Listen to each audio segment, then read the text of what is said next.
अपने में से ही करते हैं। और लोकसभा में क्या व्यवस्था है? लोकसभा में स्पीकर होते हैं, यानी अध्यक्ष, लेकिन उससे पहले एक अस्थायी व्यवस्था। वीडियो पसंद आए तो अभी ऑडियो नोट हिंदी चैनल को सब्सक्राइब करें और सीखते रहिए। होती है वो क्या? जब आम चुनाव के बाद नई लोकसभा बनती है तो राष्ट्रपति सदन के सबसे वरिष्ठ सदस्य को अस्थायी अध्यक्ष नियुक्त करते हैं, जिन्हें प्रोटेम स्पीकर कहते हैं। बिल्कुल, प्रोटेम स्पीकर। और इनका काम क्या होता है? इनका मुख्य काम है नए सदस्यों को शपथ दिलाना और नए अध्यक्ष का चुनाव होने तक सदन का संचालन करना। और फिर स्थायी अध्यक्ष यानी स्पीकर का चुनाव होता है। हाँ, लोकसभा के सदस्य अपने में से ही किसी एक को वोट देकर स्पीकर चुनते हैं। इनका कार्यकाल 5 वर्ष का होता है। और इनकी शक्तियां, मतलब क्या क्या करते हैं स्पीकर? इनकी शक्तियां बहुत ज्यादा हैं। सदन की बैठकों की अध्यक्षता करना, निर्णायक मत देना, और एक बहुत बड़ी शक्ति है। कौन सी? कोई विधेयक धन विधेयक है या नहीं, इसका निर्णय केवल स्पीकर ही करते हैं और उनका निर्णय अंतिम होता है। अच्छा, और वो दोनों सदनों की जो संयुक्त बैठक होती है? हाँ, उसकी अध्यक्षता भी लोकसभा के अध्यक्ष ही करते हैं। चलिए, अब संसद के काम पर आते हैं। हाँ, ये सत्रों में काम करती है ना? जी, राष्ट्रपति संसद के सत्र को बुलाते हैं और एक साल में सामान्यतः 3 सत्र होते हैं। 3 सत्र, बजट, मानसून और शीतकालीन। बिल्कुल। बजट सत्र सबसे लंबा होता है, फरवरी से मई तक। फिर मानसून सत्र जुलाई से सितंबर। और सबसे छोटा शीतकालीन सत्र नवंबर से दिसंबर तक। सही। और एक नियम बहुत जरूरी है, किन्हीं भी 2 सत्रों के बीच 6 महीने से ज्यादा का अंतराल नहीं हो सकता। मतलब साल में कम से कम 2 बार तो बैठक होनी ही है, अनिवार्य रूप से। और जब सत्र शुरू होता है तो दिन की कार्रवाई कैसे चलती है? मैंने प्रश्नकाल के बारे में बहुत सुना है। कार्रवाई का पहला घंटा सुबह 11 से 12 बजे तक प्रश्नकाल ही होता है। और इसमें क्या होता है? इसमें सदस्य मंत्रियों से उनके मंत्रालयों के कामकाज पर सवाल पूछते हैं। ये सरकार की जवाबदेही तय करने का बहुत बड़ा साधन है। सवाल भी अलग अलग तरह के होते हैं। हाँ, 3 तरह के, तारांकित, अतारांकित और अल्प सूचना प्रश्न। मतलब मौखिक उत्तर वाले, लिखित उत्तर वाले और जो तुरंत पूछने हो। और प्रश्नकाल के ठीक बाद 12 बजे शुरू होता है शून्यकाल, 0 आवर। ये बड़ा दिलचस्प नाम है। और ये है भी दिलचस्प। ये एक भारतीय संसदीय नवाचार है।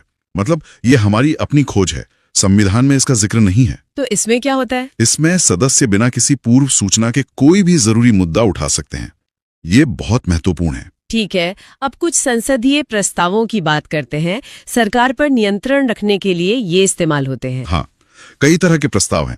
एक है स्थगन प्रस्ताव। स्थगन प्रस्ताव, अगर कोई बहुत ही जरूरी सार्वजनिक महत्व का मुद्दा हो तो उस पर तुरंत चर्चा के लिए सदन की नियमित कार्यवाही को स्थगित करने के लिए ये प्रस्ताव लाया जाता है। इसके लिए कुछ सदस्यों का समर्थन भी चाहिए होता होगा। जी, कम से कम 50 सदस्यों का समर्थन जरूरी है। और एक होता है अविश्वास प्रस्ताव। वो तो बहुत सुना है। हाँ, अविश्वास प्रस्ताव ये विपक्ष का सबसे बड़ा हथियार है और ये सिर्फ लोकसभा में ही लाया जा सकता है। क्यों? राज्यसभा में क्यों नहीं? क्योंकि सरकार लोकसभा के प्रति उत्तरदायी होती है। इस प्रस्ताव का उद्देश्य ये साबित करना होता है कि सरकार के पास अब बहुमत नहीं है। इसके लिए भी 50 सदस्यों का समर्थन चाहिए। हाँ, इसके लिए भी 50 सदस्यों का समर्थन जरूरी है। और अगर ये पास हो जाए तो सरकार को इस्तीफा देना पड़ता है। एक निंदा प्रस्ताव भी होता है। जी, निंदा प्रस्ताव ये किसी एक मंत्री या मंत्रियों के समूह या पूरे मंत्रिमंडल के खिलाफ उनकी नीतियों की निंदा करने के लिए लाया जाता है। और एक धन्यवाद प्रस्ताव। धन्यवाद प्रस्ताव सरकार लाती है राष्ट्रपति के अभिभाषण के बाद। अगर ये प्रस्ताव पारित नहीं हो पाता तो इसे सरकार की हार माना जाता है। अब सबसे जरूरी चीज पर आते हैं। एक बिल यानी विधेयक, कानून कैसे बनता है? पूरी प्रक्रिया क्या है? देखिए, ये संसद का सबसे मुख्य काम है, विधायी प्रक्रिया। मुख्य रूप से 3 तरह के विधेयक होते हैं, साधारण, धन और वित्त विधेयक। हाँ, साधारण विधेयक से शुरू करते हैं। ठीक है, तो एक साधारण विधेयक की प्रक्रिया अनुच्छेद 107 में है। सबसे पहले होता है प्रथम वाचन। मतलब बिल को सदन में पेश करना? बिल्कुल, बस बिल को सदन में प्रस्तुत किया जाता है। फिर आता है द्वितीय वाचन, जो सबसे महत्वपूर्ण चरण है। इसमें क्या होता है? इसमें विधेयक पर बहुत विस्तार से चर्चा होती है, हर क्लॉज पर। इसे किसी समिति को भी भेजा जा सकता है जांच के लिए। और फिर होता है तृतीय वाचन। इसमें बस विधेयक को पारित करने के लिए मतदान होता है। एक सदन से पास होने के बाद ये दूसरे सदन में जाता है। जी, और वहां भी यही पूरी प्रक्रिया दोहराई जाती है। और जब दोनों सदनों से पास हो जाए तब ये राष्ट्रपति की स्वीकृति के लिए जाता है, और राष्ट्रपति की स्वीकृति मिलते ही विधेयक कानून यानी अधिनियम बन जाता है। लेकिन अगर दोनों सदनों में कोई असहमति हो जाए तो मतलब एक सदन पास करे और दूसरा ना करे? हाँ, अगर ऐसा गतिरोध हो तो संविधान में अनुच्छेद 108 के तहत एक प्रावधान है। क्या? राष्ट्रपति दोनों सदनों का एक संयुक्त अधिवेशन बुला सकते हैं। एक जॉइंट सेशन? हाँ, इसकी अध्यक्षता लोकसभा के अध्यक्ष करते हैं, और अब तक ये सिर्फ 3 बार ही बुलाया गया है। अच्छा, अब धन विधेयक की बात करते हैं। क्या उसकी प्रक्रिया भी यही है? नहीं, उसकी प्रक्रिया बहुत खास है। इसका जिक्र अनुच्छेद 109 और 110 में है। क्या खास है इसमें? पहली बात तो ये कि ये सिर्फ लोकसभा में ही प्रस्तुत किया जा सकता है। सिर्फ लोकसभा में? हाँ, और वो भी राष्ट्रपति की पूर्व अनुमति से। और जब लोकसभा से पास होकर ये राज्यसभा में जाता है तब राज्यसभा के पास बहुत सीमित शक्तियां होती हैं। राज्यसभा इसे 14 दिनों से ज्यादा नहीं रोक सकती, और ना ही इसे अस्वीकार कर सकती है। ना अस्वीकार कर सकती है, ना ही इसमें संशोधन कर सकती है, बस सिफारिशें दे सकती है। तो धन विधेयक पर तो कभी संयुक्त अधिवेशन की जरूरत ही नहीं पड़ेगी? कभी नहीं, इसका कोई प्रावधान ही नहीं है। एक वित्तीय विधेयक भी होता है, वो क्या है? ये वित्तीय मामलों से संबंधित होते हैं। एक बात याद रखिए, सभी धन विधेयक वित्त विधेयक होते हैं, लेकिन सभी वित्त विधेयक धन विधेयक नहीं होते। अच्छा, अब आते हैं बजट पर। बजट क्या है? दिलचस्प बात यह है कि संविधान में बजट शब्द का कहीं उल्लेख नहीं है। अरे, तो फिर क्या है? इसकी जगह वार्षिक वित्तीय विवरण शब्द का प्रयोग किया गया है अनुच्छेद 112 में। तो ये है क्या? ये सरकार की आय और व्यय मतलब कमाई और खर्च का लेखा जोखा होता है, और ये भी सिर्फ लोकसभा में ही प्रस्तुत किया जाता है। एक विनियोग विधेयक भी होता है? हाँ, अनुच्छेद 114 भारत की संचित निधि से मतलब सरकारी खजाने से कोई भी धन निकालने के लिए संसद द्वारा इस विधेयक को पारित करना बहुत जरूरी है। इसके बिना सरकार एक पैसा खर्च नहीं कर सकती। और ये अनुदान क्या होता है? अनुदान मतलब ग्रांट्स अनुच्छेद 115 और 116 में इनका जिक्र है। जैसे एक होता है लेखानुदान। लेखानुदान? हाँ, बजट प्रक्रिया पूरी होने में समय लगता है, तब तक सरकार को अपने खर्चों के लिए कुछ एडवांस धनराशि चाहिए होती है, उसे ही लेखानुदान कहते हैं। और एक होता है अनुपूरक अनुदान? जी, अनुपूरक अनुदान। जब किसी विशेष सेवा के लिए स्वीकृत राशि उस साल कम पड़ जाती है तो अतिरिक्त राशि के लिए यह अनुदान मांगा जाता है। तो चलिए अब अगला चैप्टर देखते हैं, उच्चतम न्यायालय यानी सुप्रीम कोर्ट। बिल्कुल। भारतीय संविधान के भाग 5 में अनुच्छेद 124 से 147 तक हमें सुप्रीम कोर्ट का ही विवरण मिलता है। और भारत में जो ये न्यायिक व्यवस्था है ये एकीकृत है ना? हाँ, एकदम। ये व्यवस्था हमने भारत सरकार अधिनियम 1935 से ली है। इसका मतलब सीधा सा है कि टॉप पर सिर्फ एक कोर्ट है, सुप्रीम कोर्ट, और बाकी सारे न्यायालय उसके अधीन है। जी, सारे हाई कोर्ट्स, डिस्ट्रिक्ट कोर्ट्स सब सुप्रीम कोर्ट के नीचे काम करते हैं। अच्छा, तो इसकी स्थापना से जुड़े कुछ मुख्य तथ्य क्या हैं? मतलब कब ये अस्तित्व में आया? भारत का सुप्रीम कोर्ट 28 जनवरी 1950 को अस्तित्व में आया, गणतंत्र बनने के ठीक 2 दिन बाद। बिल्कुल। और इसके जो पहले मुख्य न्यायाधीश थे वो थे हरिलाल जे कानिया। और एक और बड़ा दिलचस्प तथ्य है जस्टिस एम हिदायतुल्ला के बारे में। हाँ, वो एकमात्र ऐसे मुख्य न्यायाधीश हैं जिन्होंने राष्ट्रपति के रूप में भी कार्य किया है, कार्यवाहक राष्ट्रपति के तौर पर।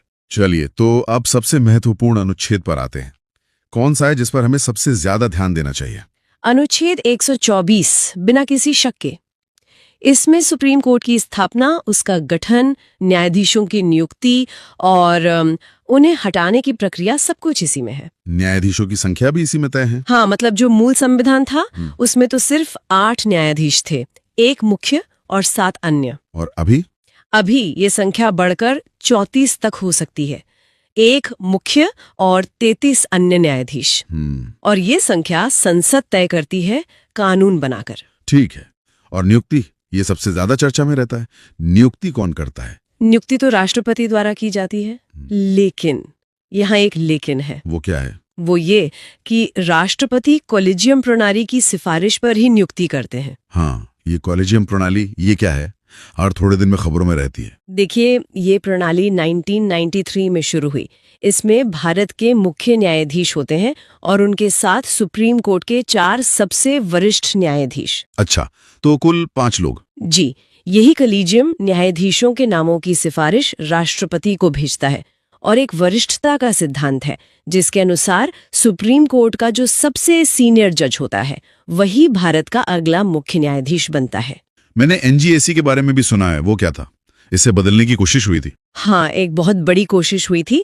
सरकार ने 2014 में 99वें संविधान संशोधन के जरिए राष्ट्रीय न्यायिक नियुक्ति आयोग यानी एनजेएसी का गठन किया था। उसका उद्देश्य क्या था? उद्देश्य था कलीजियम प्रणाली को बदलना, ये कि सिर्फ जज ही जजों की नियुक्ति ना करें। तो फिर क्या हुआ उसका? 2015 में सुप्रीम कोर्ट ने उसे असंवैधानिक घोषित कर दिया। कोर्ट ने कहा कि ये न्यायपालिका की स्वतंत्रता में सीधा हस्तक्षेप है। अच्छा, तो अब बात करते हैं योग्यताओं की। मतलब सुप्रीम कोर्ट का न्यायाधीश बनने के लिए क्या योग्यताएं चाहिए? ये अनुच्छेद 124 के खंड 3 में दिया गया है। पहली शर्त तो यही है कि वो भारत का नागरिक हो। ये तो स्वाभाविक है। हाँ, उसके अलावा या तो वो कम से कम 5 साल तक किसी हाईकोर्ट में जज रहा हो या फिर कम से कम 10 साल तक किसी हाईकोर्ट में अधिवक्ता मतलब वकील रहा हो। एक और विकल्प भी है। वो क्या है? कि वो व्यक्ति राष्ट्रपति की राय में एक प्रतिष्ठित विधिवेत्ता हो। प्रतिष्ठित विधिवेत्ता? हाँ, ये तो काफी सब्जेक्टिव लगता है और शायद इसीलिए आज तक इस आधार पर किसी की नियुक्ति हुई नहीं है। ये प्रावधान बस संविधान में मौजूद है। ठीक है, तो नियुक्ति की बात हो गई। अब हटाने की प्रक्रिया क्या है? ये भी उतनी ही मुश्किल होगी। मुश्किल उससे भी ज्यादा। प्रक्रिया अनुच्छेद 124 के खंड 4 में है और कारण सिर्फ 2 हो सकते हैं, सिद्ध कदाचार या अक्षमता। और इसे हटाता कौन है? प्रस्ताव कहाँ आता है? प्रस्ताव संसद के किसी भी सदन में लाया जा सकता है। अगर लोकसभा में लाना है तो 100 सदस्यों का समर्थन चाहिए और राज्यसभा में? राज्यसभा में 50 सदस्यों का। फिर प्रस्ताव को सदन के कुल सदस्यता के बहुमत और अंक उपस्थित और मतदान करने वाले सदस्यों के कम से कम 2/3 बहुमत से पास कराना होता है। दोनों सदनों से? हाँ, दोनों सदनों से। उसके बाद ही राष्ट्रपति हटाने का आदेश जारी करते हैं। एक और बात, संबंधित न्यायाधीश को 14 दिन पहले सूचना देना भी अनिवार्य है। कार्यकाल और शपथ के बारे में क्या प्रावधान है? न्यायाधीशों को शपथ राष्ट्रपति दिलाते हैं और वो अपना त्यागपत्र भी राष्ट्रपति को ही देते हैं। और कार्यकाल? उनका कार्यकाल 65 वर्ष की आयु तक होता है। और एक खास बात, रिटायर होने के बाद वे भारत में किसी भी न्यायालय में वकालत नहीं कर सकते। चलिए अब कुछ और महत्वपूर्ण अनुच्छेदों को संक्षेप में समझते हैं। बिल्कुल। जैसे अनुच्छेद 125, ये न्यायाधीशों के वेतन और भत्तों से जुड़ा है। ये कहाँ से दिए जाते हैं? ये भारत की संचित निधि से दिए जाते हैं। ठीक है। और अनुच्छेद 126? वो कार्यकारी मुख्य न्यायाधीश की नियुक्ति के बारे में है। जब मुख्य न्यायाधीश का पद खाली हो तो राष्ट्रपति किसी दूसरे जज को कार्यकारी मुख्य न्यायाधीश बना सकते हैं। और ये तदर्थ न्यायाधीश क्या होते हैं? एडहॉक जजेस? हाँ, ये अनुच्छेद 127 में है। अगर कभी सुप्रीम कोर्ट में कोरम मतलब गण पूर्ति पूरी न हो रही हो तो मुख्य न्यायाधीश हाई कोर्ट के किसी जज को अस्थायी रूप से सुप्रीम कोर्ट में नियुक्त कर सकते हैं। अच्छा, अब आते हैं अनुच्छेद 129 पर, अभिलेख न्यायालय।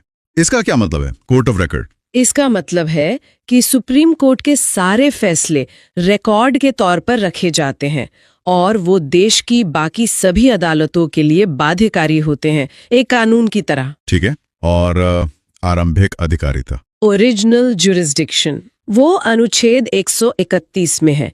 इसका मतलब है कुछ ऐसे मामले हैं जिनकी सुनवाई सीधे सुप्रीम कोर्ट में ही हो सकती है। जैसे केंद्र और राज्यों के बीच कोई विवाद या 2 राज्यों के बीच कोई झगड़ा। और जो ज्यादातर मामले होते हैं वो तो अपील वाले होते हैं, है ना? हाँ, वो है अपीली अधिकारिता, अनुच्छेद 132 से 134 तक। इसमें दीवानी और फौजदारी मतलब सिविल और क्रिमिनल दोनों मामलों में हाई कोर्ट के फैसलों के खिलाफ अपील सुनने का अधिकार है। क्या सुप्रीम कोर्ट अपने फैसले को बदल सकता है? हाँ बिल्कुल, ये उसकी बहुत बड़ी शक्ति है। अनुच्छेद 137 न्यायिक पुनर्विलोकन, जुडिशियल रिव्यू, कोर्ट अपने दिए गए फैसलों की समीक्षा कर सकता है और उन्हें बदल भी सकता है। और आखिरी अनुच्छेद 143, ये सलाहकारी अधिकारिता क्या है? इसमें राष्ट्रपति किसी भी कानूनी या तथ्यात्मक मामले पर सुप्रीम कोर्ट से सलाह मांग सकते हैं। तो क्या कोर्ट को सलाह देनी ही पड़ती है? नहीं, न तो सुप्रीम कोर्ट सलाह देने के लिए बाध्य है और न ही राष्ट्रपति उस सलाह को मानने के लिए। चलिए अब अगले टॉपिक पर आते हैं, भारत का नियंत्रक एवं महालेखा परीक्षक यानी कैग। हाँ, इसका उल्लेख संविधान के अनुच्छेद 148 से 151 तक है। कैग को सार्वजनिक धन का संरक्षक कहा जाता है। Doctor B.R. अम्बेडकर ने भी इनके बारे में कुछ कहा था। हाँ, उन्होंने इसे भारतीय संविधान के तहत सबसे महत्वपूर्ण अधिकारी कहा था। तो इनकी नियुक्ति और कार्यकाल के बारे में बताएं। अनुच्छेद 148 के अनुसार CAG की नियुक्ति राष्ट्रपति करते हैं और कार्यकाल होता है 6 वर्ष या 65 वर्ष की आयु, जो भी पहले हो। और इन्हें हटाने की प्रक्रिया, क्या वो भी उतनी ही कठिन है? एकदम वही प्रक्रिया है जो सुप्रीम कोर्ट के न्यायाधीश की है। अच्छा, ताकि ये बिना किसी दबाव के काम कर सकें। बिल्कुल। तो CAG के मुख्य कार्य क्या हैं? अनुच्छेद 149 में उनके कर्तव्य बताए गए हैं।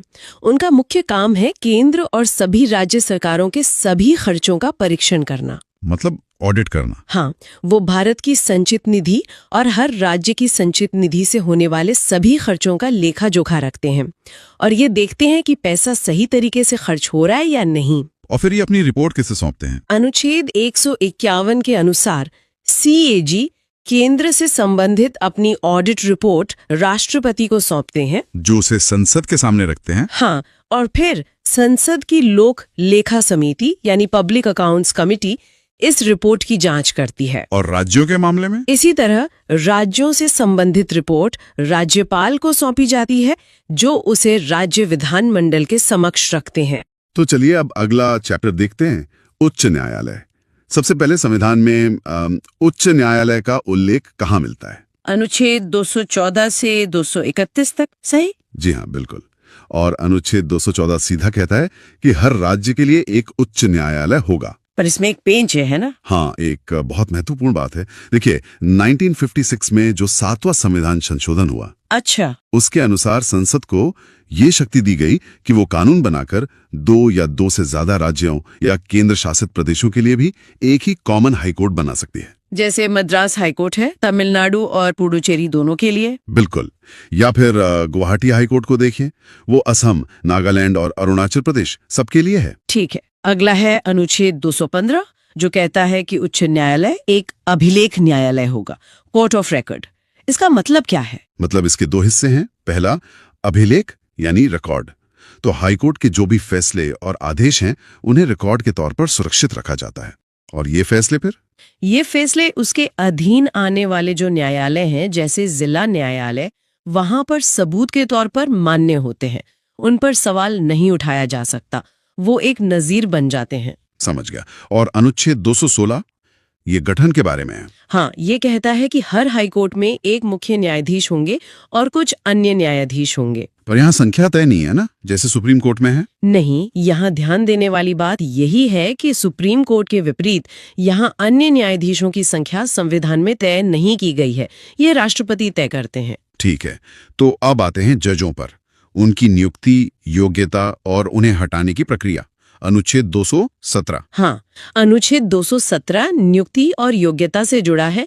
तो उच्च न्यायालय के न्यायाधीशों की नियुक्ति राष्ट्रपति द्वारा की जाती है। लेकिन वो अपनी मर्जी से नहीं करते? नहीं, बिल्कुल नहीं।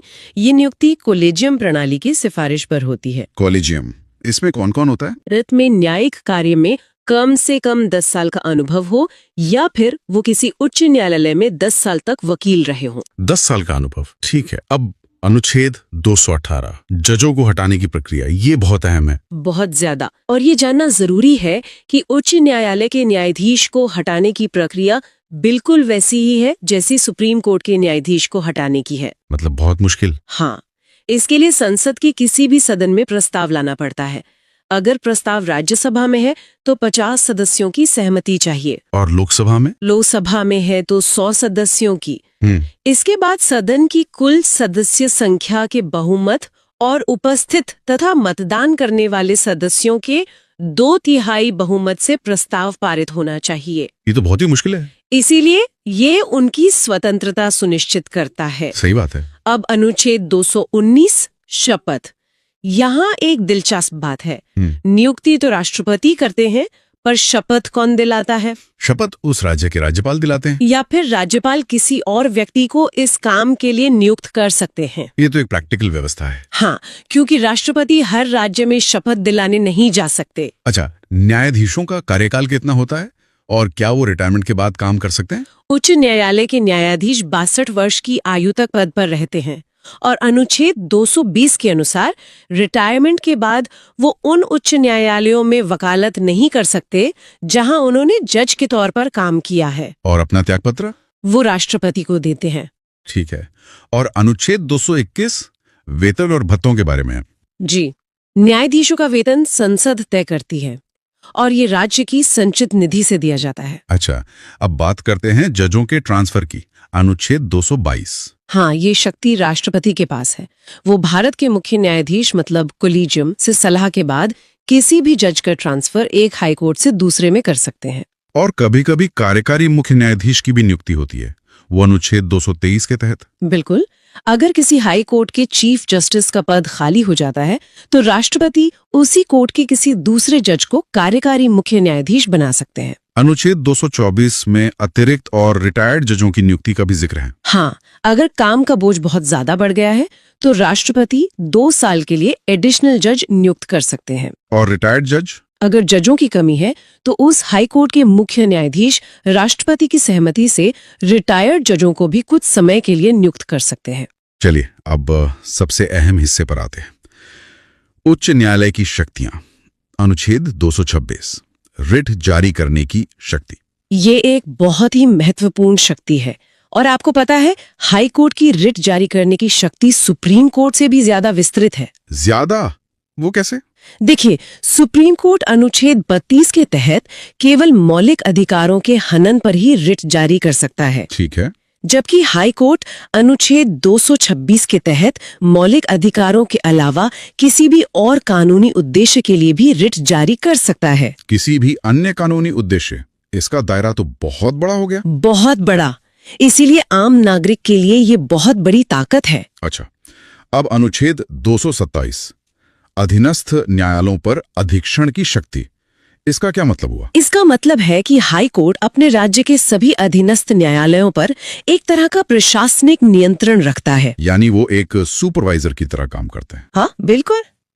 वो उनके कामकाज के लिए नियम बना सकता है, उनके मामलों को अपने पास मंगवा सकता है, उनके फैसलों की समीक्षा कर सकता है। और जिला जजों की नियुक्ति में भी? जिला न्यायाधीशों की नियुक्ति और पदोन्नति में भी राज्यपाल उच्च न्यायालय से ही परामर्श करता है। और अनुच्छेद 228 वो भी मामलों को मंगवाने से जुड़ा है। हाँ, अगर जिला न्यायालय में कोई ऐसा मामला चल रहा है जिसमें कानून की व्याख्या का कोई महत्वपूर्ण सवाल है तो हाई कोर्ट उस मामले को सीधा अपने पास ट्रांसफर कर सकता है। ठीक है।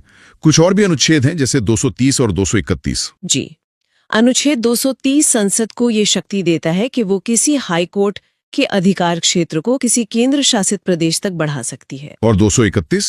अनुच्छेद 231 वही बात दोहराता है जो हमने शुरू में की थी कि संसद 2 या अधिक राज्यों के लिए एक साझा उच्च न्यायालय स्थापित कर सकती है। कुछ रोचक तथ्य भी हैं जैसे उच्च न्यायालय की न्यायाधीश बनने वाली पहली महिला कौन थी? वो थी अन्ना चांडी, केरल उच्च न्यायालय में न्यायाधीश बनी थी। और किसी उच्च न्यायालय की पहली महिला मुख्य न्यायाधीश? वो थी लीला सेठ, हिमाचल प्रदेश उच्च न्यायालय की मुख्य न्यायाधीश। बहुत बढ़िया। आखिर में थोड़ा अधीनस्थ न्यायालयों के बारे में बात करते हैं। जिला न्यायालयों की संरचना कैसी होती है? देखिए, जिला स्तर पर 2 तरह के मामले होते हैं, सिविल और आपराधिक। ठीक है। जब जिला न्यायाधीश सिविल मामलों की सुनवाई करता है तो उसे जिला न्यायाधीश यानी डिस्ट्रिक्ट जज कहते हैं। और जब वही जज आपराधिक मामलों की सुनवाई करे तो उसे सत्र न्यायाधीश यानी सेशंस जज कहा जाता है। व्यक्ति एक ही है, बस मामलों की प्रकृति के हिसाब से पदनाम बदल जाता है। ये तो बहुत दिलचस्प है। और इन न्यायाधीशों की नियुक्ति कौन करता है? जिला न्यायाधीशों की नियुक्ति, उनका ट्रांसफर और प्रमोशन ये सब राज्यपाल करते हैं, लेकिन राज्य के उच्च न्यायालय से सलाह करने के बाद ही। और इसके लिए भी अनुभव चाहिए होगा? हाँ, इसके लिए कम से कम 7 साल का वकील के तौर पर अनुभव होना जरूरी है। तो चलिए अब अगला चैप्टर देखते हैं, राज्यपाल। संविधान के भाग 6 में राज्य का उल्लेख है जो अनुच्छेद 152 से 237 तक है। और जैसे केंद्र में राष्ट्रपति होते हैं वैसे ही राज्य में राज्यपाल होते हैं, एक संवैधानिक प्रमुख का पद। बिल्कुल। और राज्यपाल राज्य में केंद्र सरकार का एक प्रतिनिधि भी होता है। राज्यपाल से जुड़े जो मुख्य अनुच्छेद हैं वो हैं 153 से 159 तक, जिनके बारे में हम एक एक करके बात करेंगे। ठीक है, तो शुरुआत करते हैं अनुच्छेद 153 से। इसमें क्या कहा गया है? अनुच्छेद 153 कहता है कि हर राज्य का एक राज्यपाल होगा। एक राज्य एक राज्यपाल, सीधा है। हाँ, लेकिन इसमें एक बहुत जरूरी संशोधन हुआ, 7वां संविधान संशोधन 1956 का।